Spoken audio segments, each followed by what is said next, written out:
Hello there. I've always had lots of great feedback about my hummus, and obviously some of us are going a bit of a fast. And if you're doing a fast or Daniel fast, then hummus is your friend. And if you're not going to fast and you want the recipe or know how I make it, this is what I do. So I'll show you the ingredients and the process, and then you can look at it. So if we look at here, I always use organic chickpeas.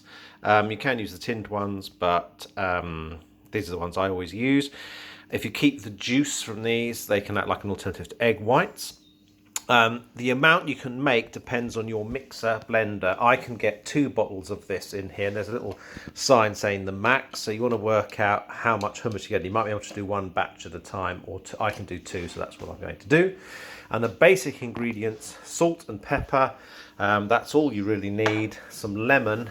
And I like to use light olive oil. I don't like to use a stronger or extra virgin heavy oil because I find it gives a slight bitter taste. Basically, you blend those ingredients together, the juice from the lemon, a bit of salt and pepper to taste in the blender, and that's it.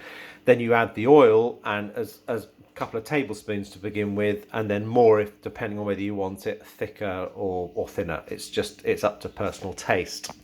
Then you've got different flavorings you can add. So one of the classic ones is tahini.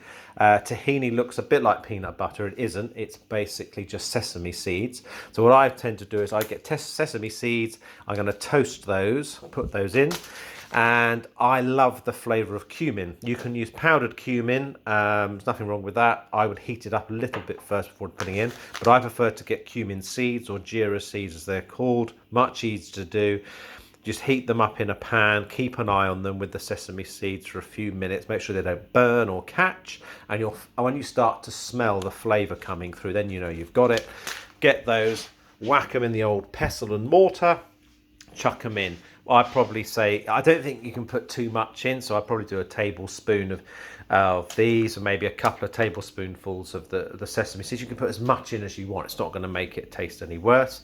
Other things I've put in the past, if I didn't have the seeds, or didn't have the sesame, then I've used peanut butter. Goes quite nicely in it, adds a bit of oil. You can add chili. I've seen a recipe where they've added ginger. Another recipe where what they've done is they've roasted garlic, roasted it so it's slightly browner and slightly sweeter in the oven, so say half an hour before.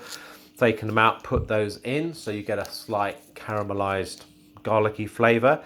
And some people, which I will probably do, put one small, that's an organic bulb, so it's quite small, but one small piece of garlic per sort of tin or per thing. So I'll put 2 bits of garlic in when I make mine.